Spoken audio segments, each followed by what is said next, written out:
Good morning and welcome to everyone.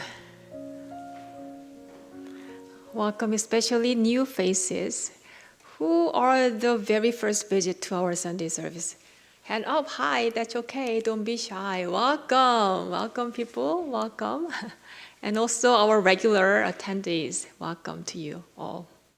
And especially this morning, we have Kim Dwyer's retreat group of people. Thank you for joining us today.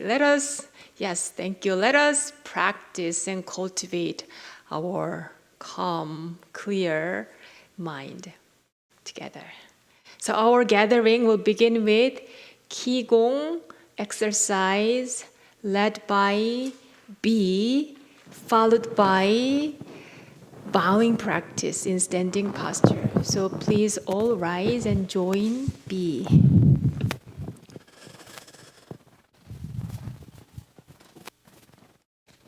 Howdy, howdy, everyone.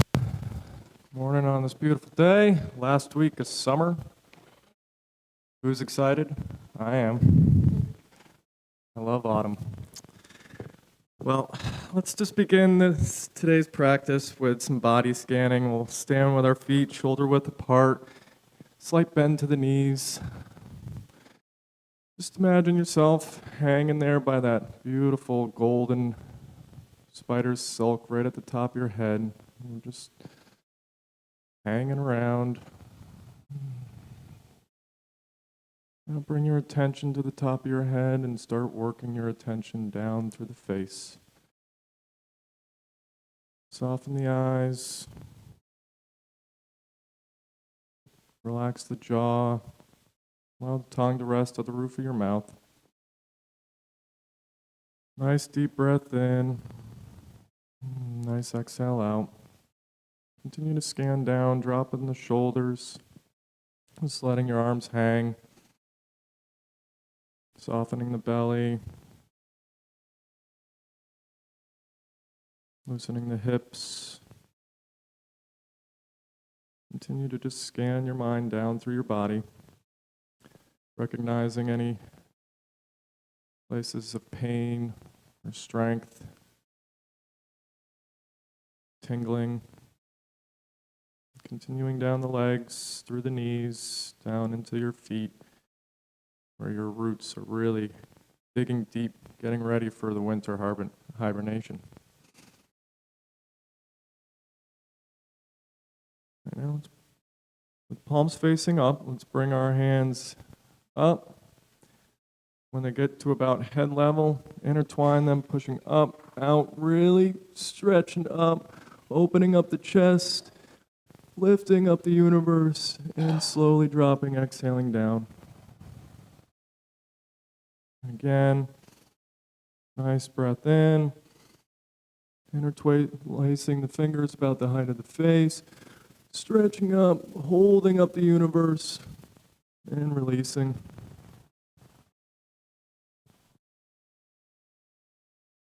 We'll do a few of these. Really imagine you're holding up the whole universe and then releasing.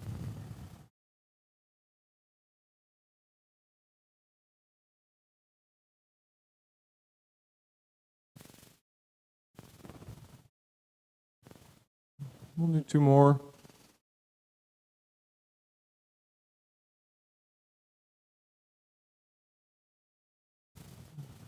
And one more.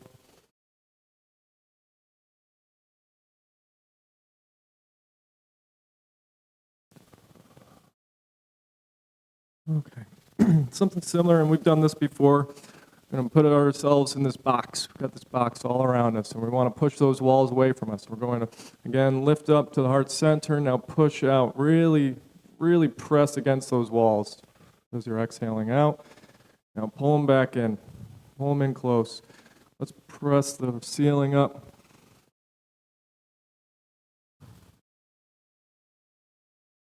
Out in front of us. And now the floor. Again, really imagine you're pressing against those walls.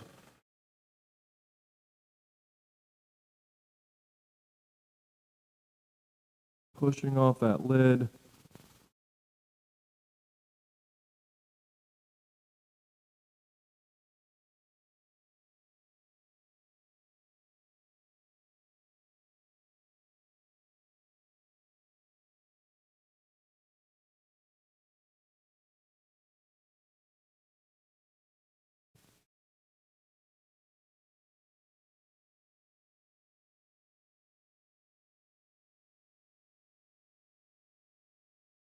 Beautiful. One more set.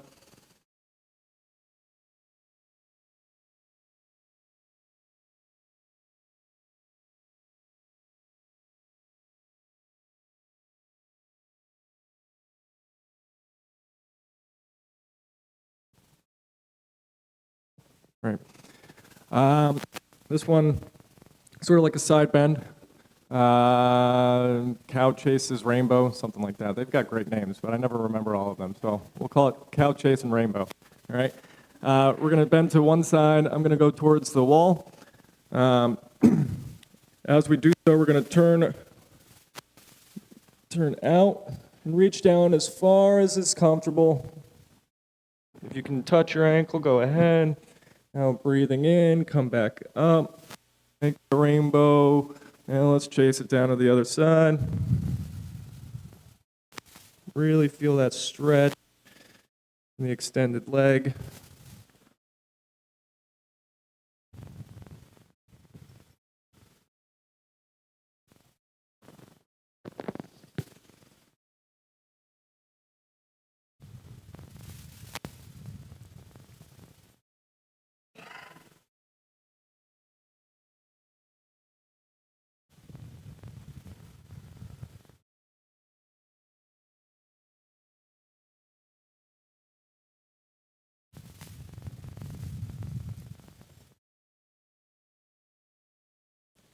One more on each side.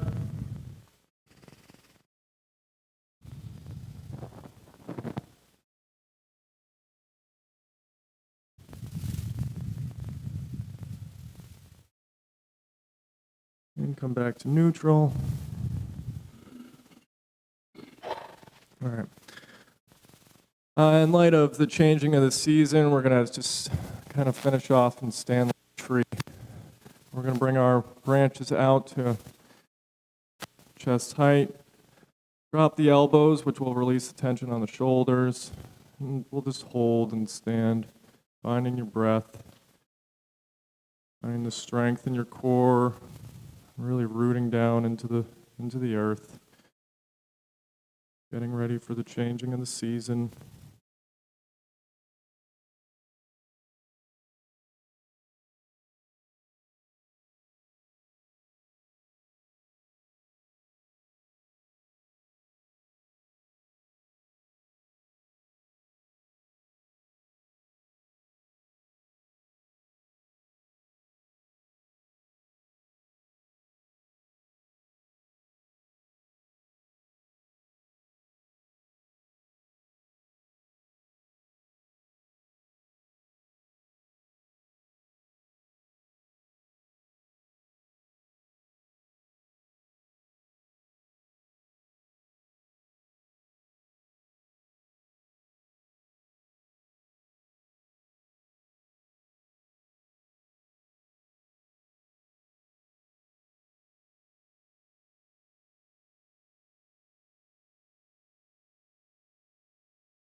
We'll bring those branches back down.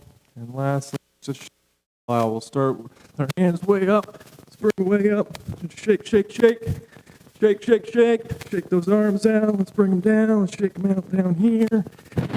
Your arms, your head, shoulders, just kind of any way your body wants to move. Shake it all out. You can hum a little bit.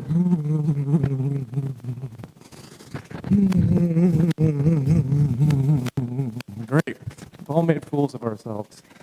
Wonderful. Thank you. We'll remain standing.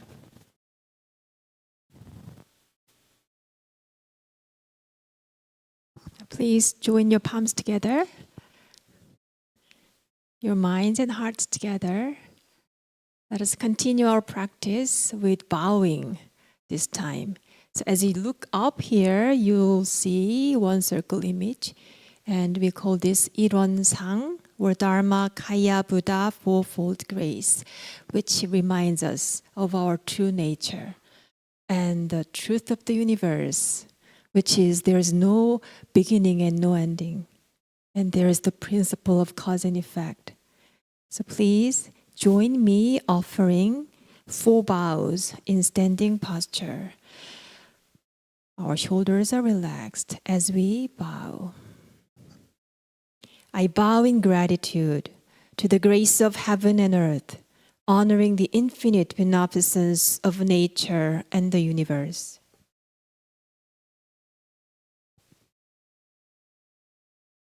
I bow in gratitude to the grace of parents, honoring the beneficence from parents, ancestors, and all those who have had a nurturing role in my life.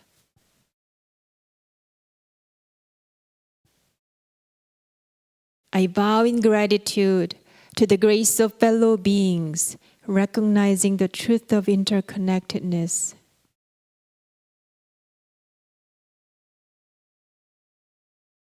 I bow in gratitude to the grace of laws, which guides us, protects us, and promotes justice.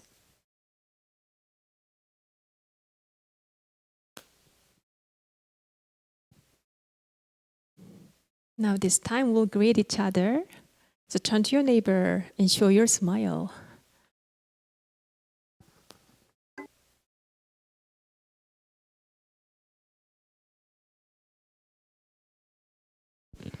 Now you can be seated.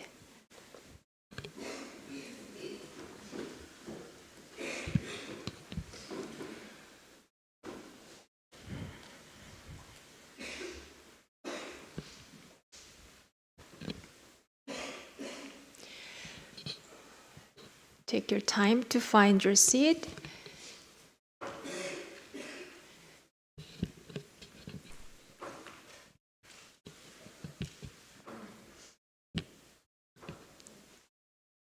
You may move your shoulders,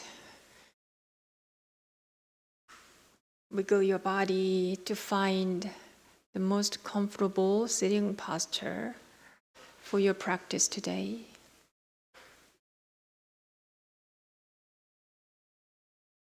Relax your shoulders, soften your face. You may smile upon your forehead. And our sitting practice will begin with the method of seated meditation guided by Nancy Wonjeongwang. The method of sitting meditation is simple and easy. Sit comfortably on the floor or in a chair. Breathe in. Grab all your tension and breathe it out. Open up your chest and heart. Stretch up and align your spine from your neck to your tailbone. Relax your shoulders and arms, then allow your hands to rest on your knees.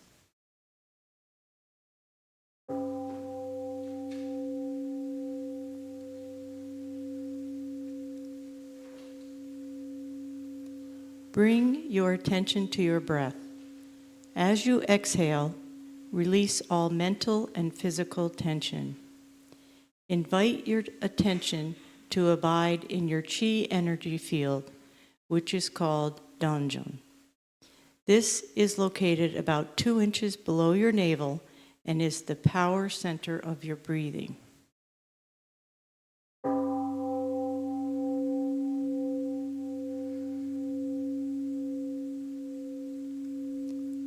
Open your eyes and gaze downward over the end of your nose to the floor. Keep your mouth closed and allow the tip of your tongue to rest gently against the roof of your mouth. When your mind is concentrated and calm, pure and clear saliva may gather in your mouth. You may swallow it. Relax your facial muscles and notice your gentle smile.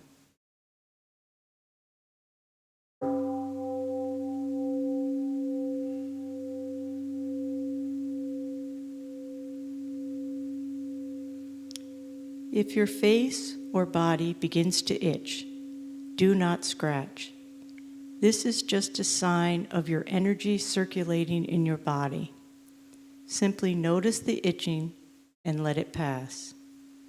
If your legs ache unbearably, You may change position very slowly and quietly so that you maintain a calm stillness and do not interrupt others.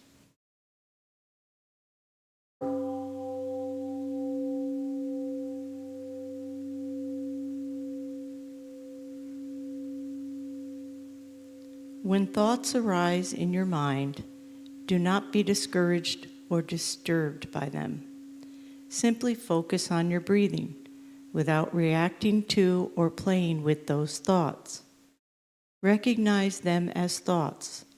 They will disappear by themselves. And remember, please keep bringing your awareness back to your Danjan breathing center.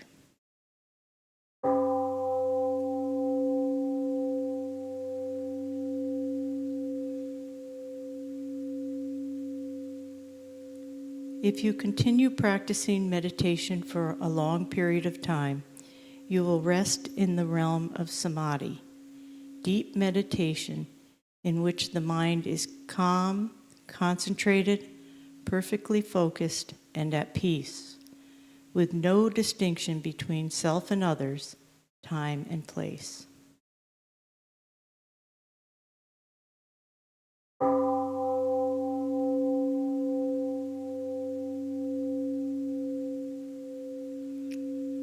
We are grateful to sit quietly together, finding the still point within. May we be here now, aware of our ever calm and alert spirit.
When it comes to meditation, there are many forms. Sutra chanting is one of the forms. Pages 4 and 5. Today we'll chant Ilwon-sang Vow and Heart Sutra, pages 4 and 5.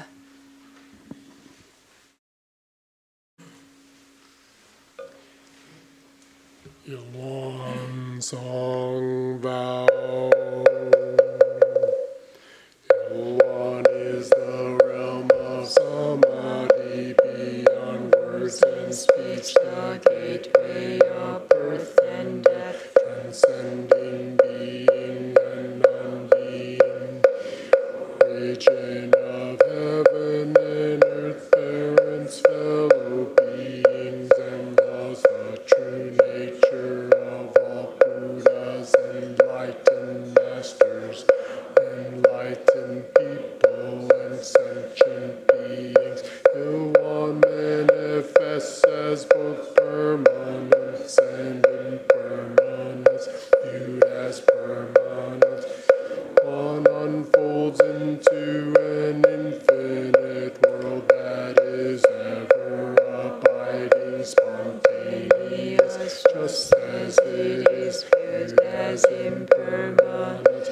Ilwon unfolds into an infinite world through the cycle of formation, duration, decay, and extinction of the universe, and the birth, aging, illness, and death of all beings, according to how we use our minds and bodies. In the four forms of birth, we transform through the 6 realms of existence, progressing or regressing with grace arising from harm or harm from grace. Therefore we unawakened beings vow to practice wholeheartedly, modeling ourselves after Ilwon-sang, the Dharma-kaya Buddha, by cultivating our minds and bodies deeply in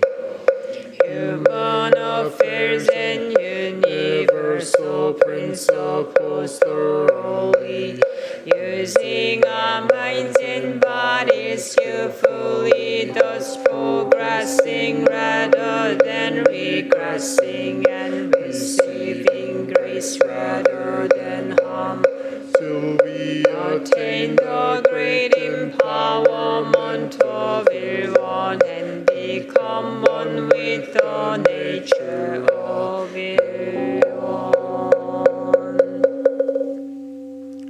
Heart Sutra. The Bodhisattva of great compassion, when deeply practicing Prajnaparamita, realize that all 5 aggregates are empty, and thus became free from all suffering and distress. So Shariputra, form does not differ from emptiness. Emptiness does not differ from form. Form is emptiness. Emptiness is form. The same is true of sensations, perceptions, impulses, and consciousness. Shariputra, all dharmas are empty. They do not appear or disappear. Untainted or pure, do not increase or decrease in emptiness. No form, no sensations, no perceptions, no impulses, no consciousness, no eyes, no ears, no nose, no tongue, no body, no mind, no form, no sound, no smell, no taste, no touch, no object of mind, no realm of eye, ear, nose, tongue, body, or mind, consciousness.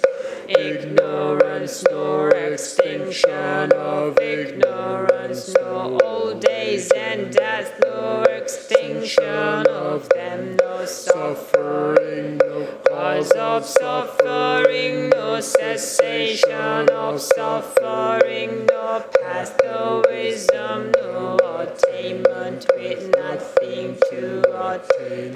Bodhisattva relies on Prajnaparamita, therefore the mind has no hindrance without any hindrance. No fears exist free from delusion, one dwells in Nirvana. All Buddhas of the past, present, and future rely on Prajnaparamita and attain supreme enlightenment. Therefore know that Prajnaparamita is the great mantra, is the great enlightening mantra, is unsurpassed and unequaled mantra, which is able to eliminate all suffering. This is true, not false, so proclaim the Prajnaparamita mantra, which says gone, gone, gone beyond, far beyond, now awaken, gate, gate, para, gate, parasamgate, bodhisvaha, gate, gate, para, gate, parasamgate, bodhisvaha, gate, gate, para, gate, parasamgate, bodhisvaha.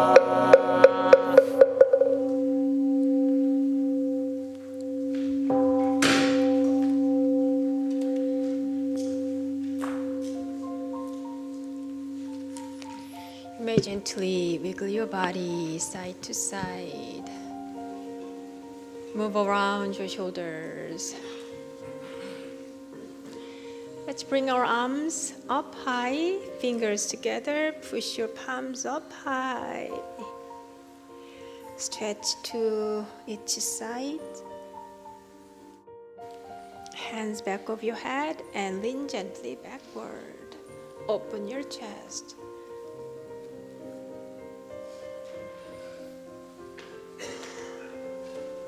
Now you can release your hands down. Wiggle your toes wherever they are. Wiggle your ankles.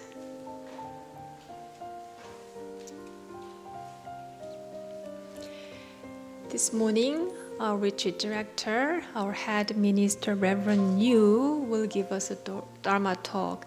The title of his talk is The Inner Battlefield. The Dharma stage between Dharma and Mara, which is the inner battlefield. Let us join our palms together. Let us greet Reverend Yu. Good morning. Good morning, everyone. Yeah. Instead of turning your head, why don't you turn your cushion? It may be more comfortable. Yeah. Let's read all together these Dharma stages, the first three stages all together. 1, the beginner's stage. This stage is for all people who have taken refuge in the teaching of the Buddha for the first time and accepted the for beginners, regardless of whether they male or female, young or old, good or bad, or high or low status, to the stage of a special faith. This stage is for all who have diligently observed each and every 10 precepts for beginners, advanced to the preparatory stage of a special faith, and received and upheld the 10 precepts for special faith. These individuals possess a substantial understanding of the one Buddhist doctrines and regulations and remain unwavering in their works, thoughts, dedication, unswayed by external influences and worldly distractions. 3. The stage of the battle between Dharma and Mara. The stage of the battle between Dharma and Mara is the rank of a practitioner who have thoroughly observed every one of the 10 precepts of both the beginner stage have advanced the preparatory level of this stage and upheld the 10 precepts of the stage of the battle between Dharma and the practitioners at this stage analyze every aspect of the Dharma and the Mara and make no significant error in our scripture. They take joy in eliminating self-delusive thought amid the myriad sensory conditions and refrain from engaging in matters unrelated to the profound meaning of the battle and engage it accordingly without committing any grave transgressions against the essential ways of human life or essential ways of practice. Even in subtle matters, they win the battle of upholding the Dharma by subduing more than half the time. Okay, thank you. Do you know why most of the Buddhist temple in Asia, whenever they hold the service, they always chant Heart Sutra?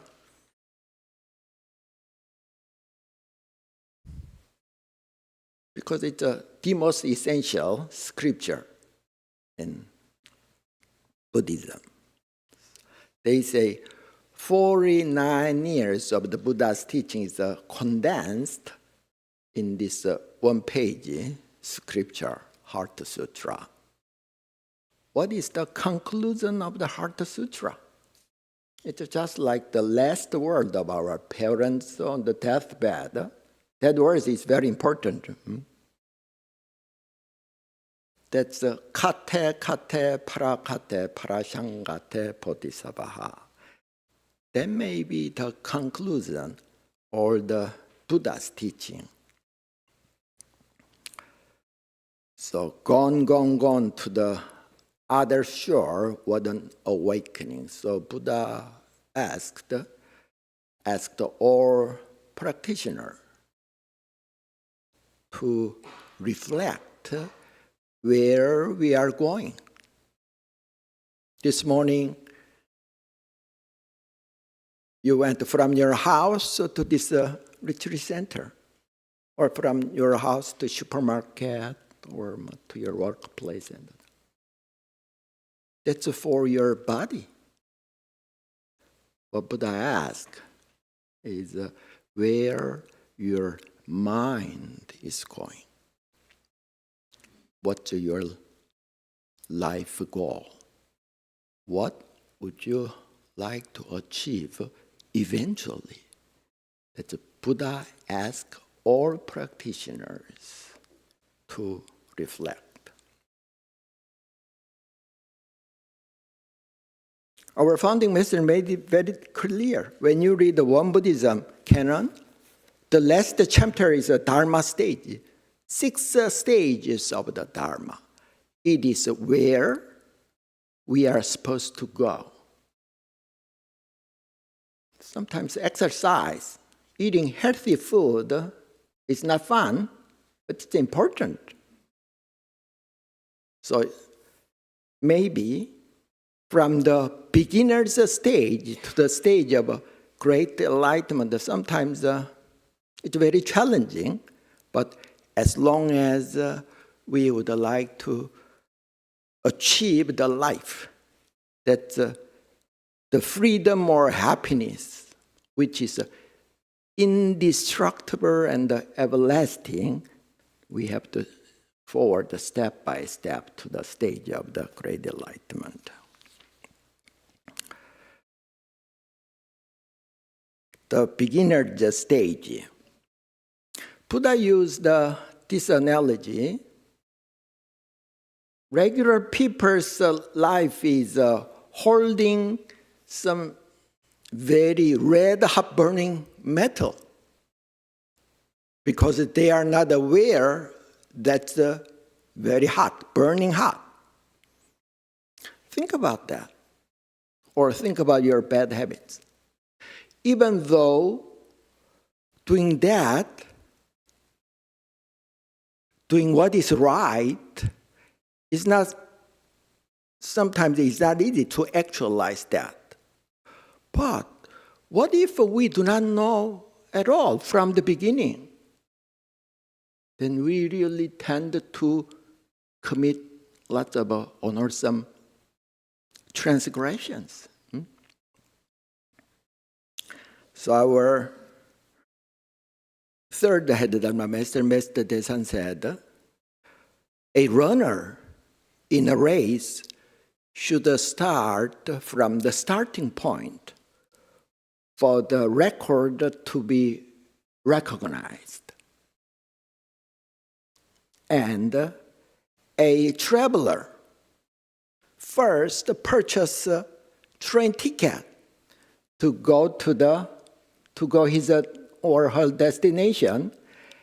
Every person, whether they are Korean, American, male and female,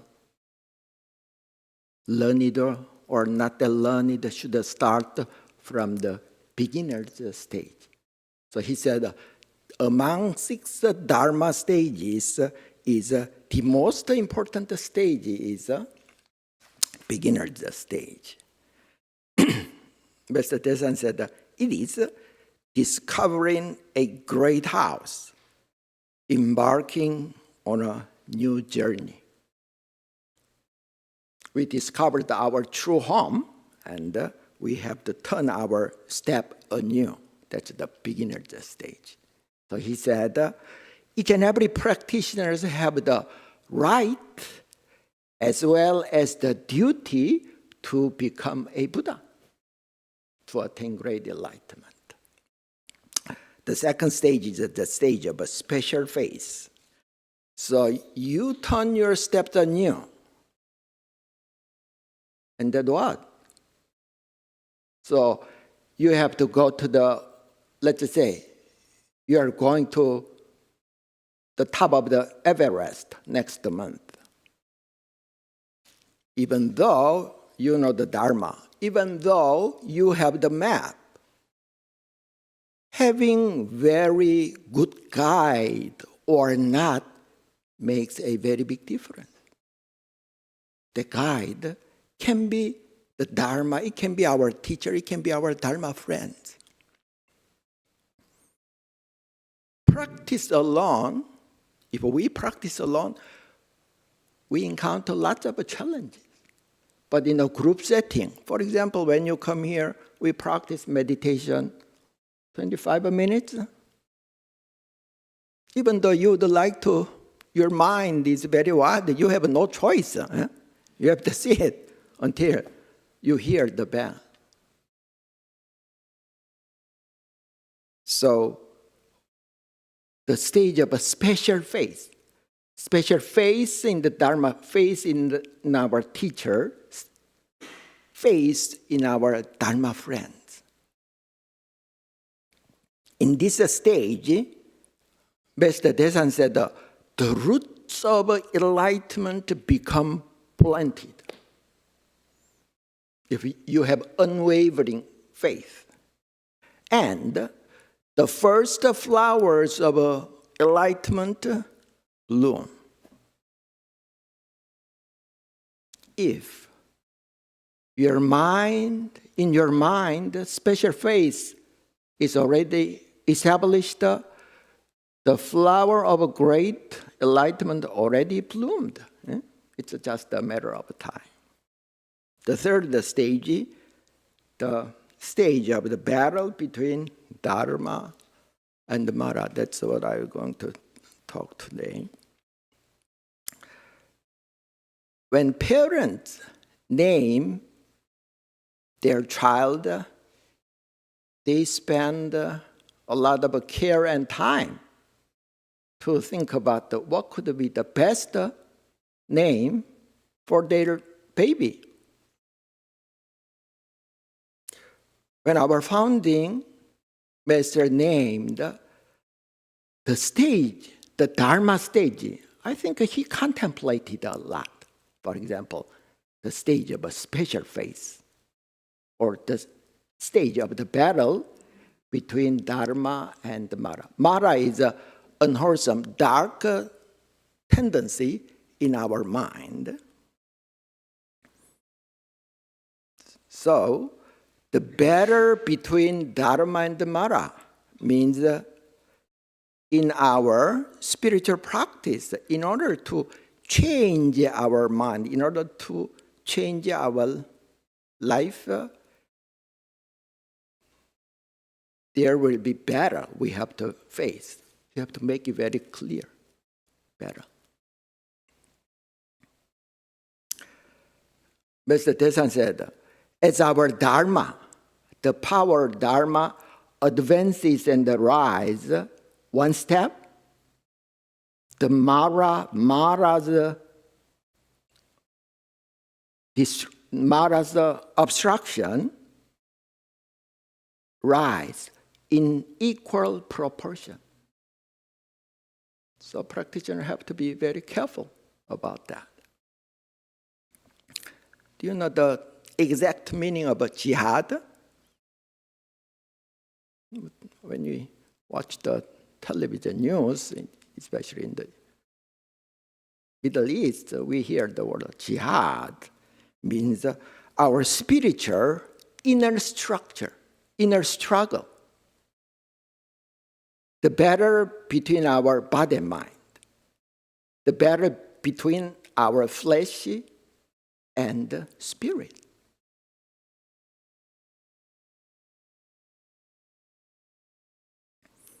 Our founding master said all practitioners are and should be dowansu. We do not use that word often. I do not know what it means. It's a soldier. It's a little lower than army general. Buddha also used the analogy all practitioners are warrior. For example, in the Shambhala tradition, when they study warrior 1, warrior 2, like that, Buddha said, this individual is like a warrior who, taking his sword and shield, strapping on his bow and quiver, goes down into the thick of a battle. On winning the battle, victorious in a battle, he comes out at the very head of the battle. Yeah. If we recall, we practitioner, for example, breaking our bad habit or whatever things, if it is a better battle, or if we are a warrior, probably our attitude, our mindset would change. We are not going to soccer field to have fun, or we have to go into the battlefield. Our mind is different.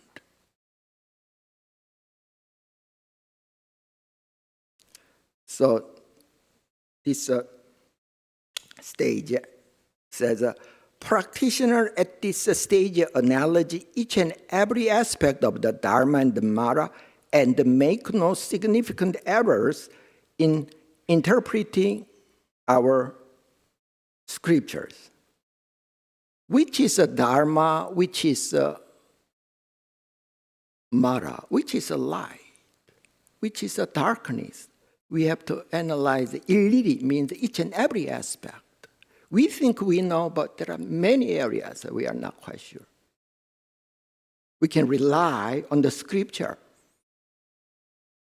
There's a Chinese saying, if you know yourself and know your enemy, you will be victorious 100 times in 100 battles. You have to understand yourself as well as your enemy very clearly. Because Mara is a master of disguise. a method of deception. It's very sneaky. For example, what could be very sneaky? The typical Mara's temptation. I can do that tomorrow. Some today's task. We have to do that. But, So the battle is not fighting with other people. It's the battle in our mind field. When you read one Buddhism scripture or more traditional, the ultimate the most important precepts are these. Buddha called that 3 mental poison. What is the 3 mental poison?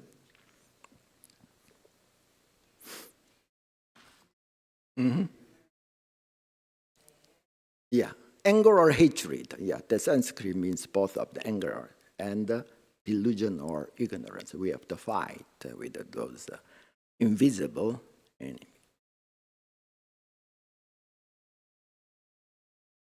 And it says, take joy in eliminating selfish and delusive thoughts amid the myriad sensory conditions and refrain from engaging in matters unrelated to their path. Taking joy in eliminating selfish and delusive thoughts. Eliminating selfish and delusive thought, usually it's not fun. But it says in this stage, that practitioner takes joy because his mindset is changed. Because he clearly understood this is the path to light, or this is the path to destruction. Because he's willing to enter through a narrow gate. Our one thought is very strange.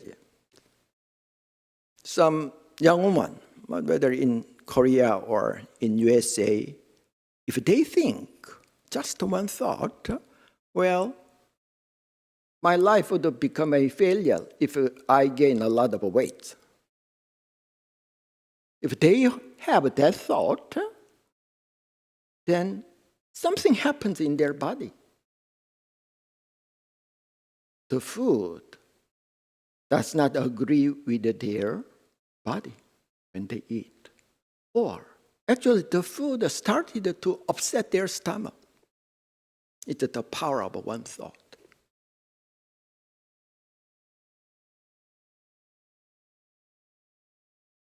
We know what is healthy food. When you try to eat that healthy food again and again, it's a kind of acquired taste. It's far more delicious than other processed food. At first, in order to become stronger, you exercise. You go to the fitness center.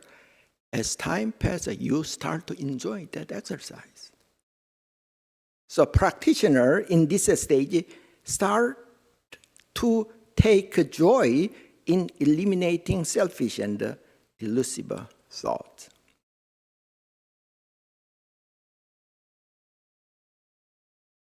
And the next verse, refrain from engaging in matters unrelated to their path. It's very interesting passage. A couple of weeks ago, in the subway in Seoul, Korea, 2 young persons started to argue with a very loud voice. It became very heated. And one middle-aged woman told this to those 2 young persons.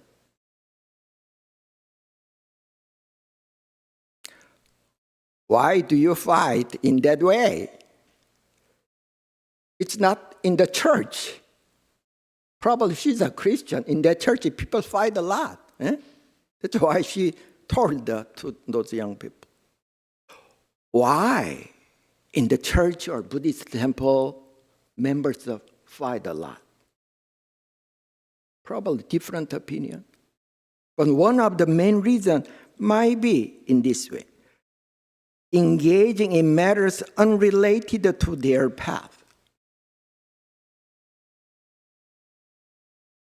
One of the,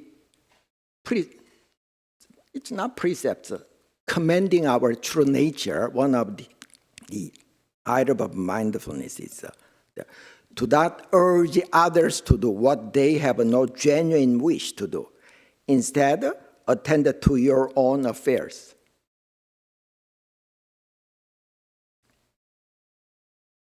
In this stage, Mr. Desan said,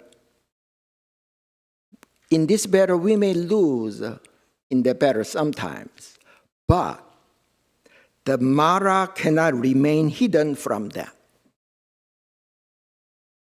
We know which is Mara. That's a very important thing.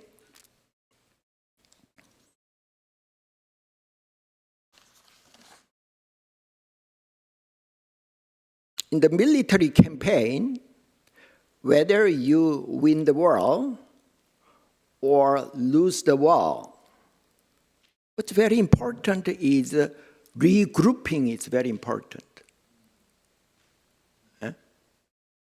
They don't fight all day long, all the weeks, sometimes they have rest. Regrouping ourselves to win the battle.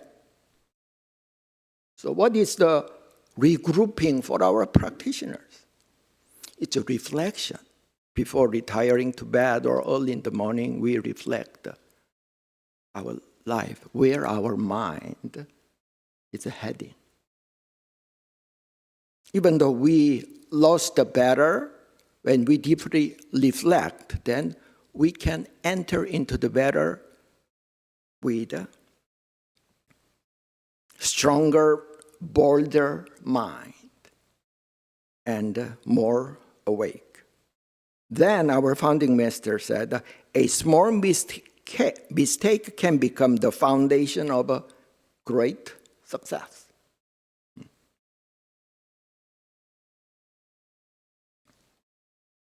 So how can we win the battle that arises in our mind?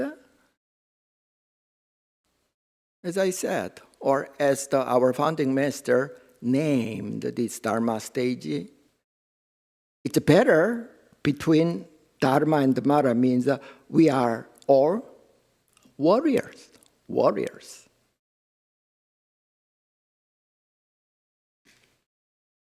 Warrior, I do not know the Sanskrit. This is Chinese character, Yong Sa. Sa means a person, practitioner. Yong. This upper part means field. This lower part, yak, means labor, work very hard. So, Yong means moving forward or courage. The whole thing means warrior, means a man laboring with its plow to till the field. It literally means yong. It means we have to make an effort in order to become a warrior, in order to win the battle.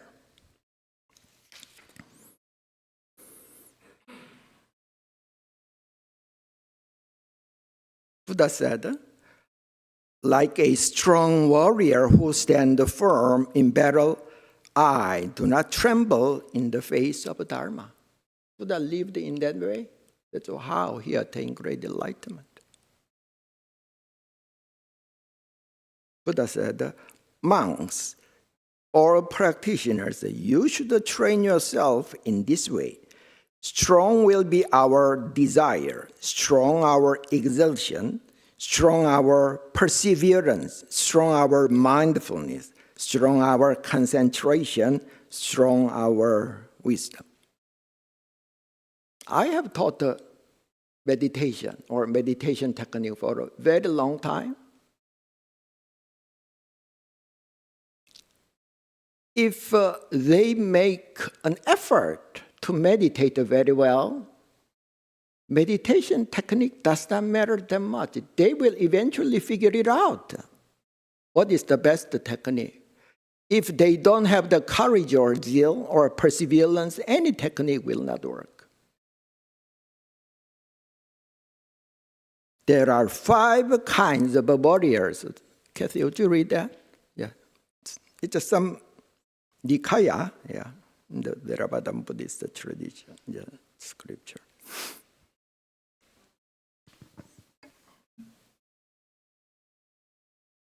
One, the one who falters at the first sign of dust. This warrior sees the dust stirred up by the enemy army and is too afraid to fight. The Buddha compares this to a monk who falters at the first sign of a sensual temptation or the thought of a former family member, giving up the practice. 2, the one who sees the banner but falters. This warrior overcomes the sight of dust, but is intimidated by the enemy's banner. This is like a monk who overcomes initial desires, but gives up when faced with a more significant challenge, such as hearing gossip or criticism. 3, the one who hears the sound but falters.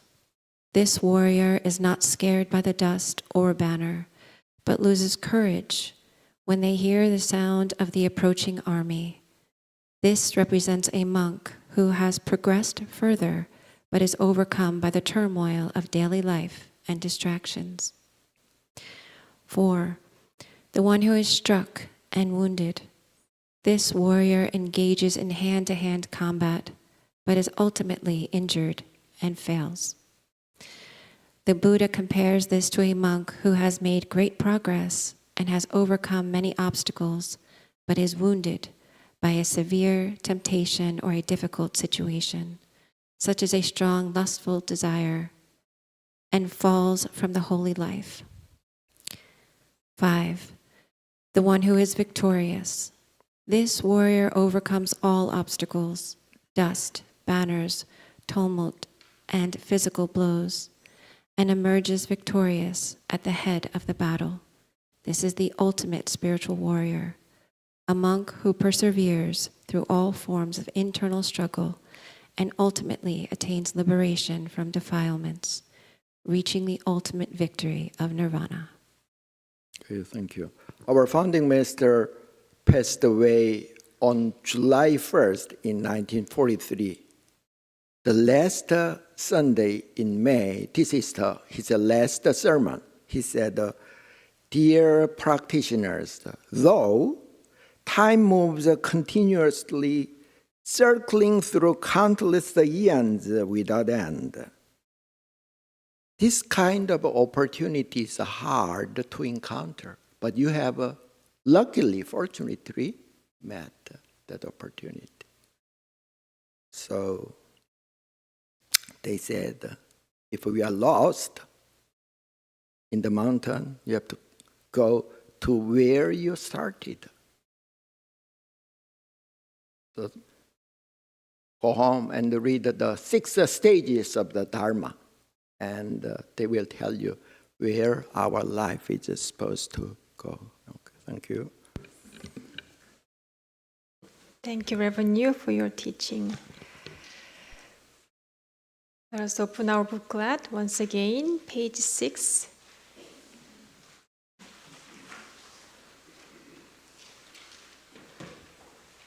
Essential Dharmas of Daily Practice will be guided by Michael Won-Hoil. Essential Dharmas of Daily Practice. 1. The mind is originally free from disturbance, but disturbances arise in response to sensory conditions. Let us restore the equanimity of our true nature by letting go of disturbances. 2. The mind is originally free from delusion, but delusions arise in our response to sensory conditions. Let us restore the wisdom of our true nature by letting go of delusions. 3. The mind is originally free from wrongdoing, but wrongdoings arise in response to sensory conditions. Let us restore the precepts of our true nature by letting go of wrongdoings. 4. Let us replace disbelief, greed, laziness, and ignorance with belief, zeal, questioning, and dedication. 5. Let us turn resentment into gratitude. 6. Let us turn dependence into reliance. 7. Let us turn reluctance to learn into willingness to learn well. 8. Let us turn reluctance to teach into willingness to teach well. 9. Let us turn lack of public spirit into eagerness to serve the good of all. So once a month, we have a small group discussion at the end of our service. So today we'll have that small group discussion based on the Dharma talk given by Reverend Yu today. But before that, Kathy has one big announcement for everybody. Hello, hello. Hello. So on September 28th, we have our annual music concert. So please join us. And this year, usually we just have music, but this year it's getting bigger and bigger every year. So we have more local musicians coming. We also have potluck. So if you'd like to sign up for a potluck, there's a sign-up sheet on the wall if you'd like to bring something. And we'll have a start with sound bath in the Dharma hall, and the music will then be outside, and we'll have our potluck lunch. And we also have a clothing swap. So if you would like to come and bring some, so it's a lovely festive day, and we hope that you all join us. September 28th, 10 o'clock. Thank you. And also we have community garden there. Have you noticed that? Yeah, garden. Not only garlics there, but also we have some veggies available. So we'll have harvest sharing on that day. So it begins at 10 a.m. Please come for meditation and sound bath, and then stay through until 2 p.m., September 28th. And dear Dharma name holders, we'll have our monthly meeting next Sunday, September 21st. And I'll say goodbye to our online friends. Thank you for joining us today. And for our offline, in-person Dharma friends, you'll stay here another like 10 to 15 minutes for small group discussion. So here's the question you may talk about among yourselves. When you made a mistake, how did you manage the urge to give up? Do you have this experience? Or has a small mistake ever become a turning point in your life? Did you get these two questions? Okay, then let's make a group up with 3 or 4, not 5, 6, 7, but 3 or 4. Turn to your neighbor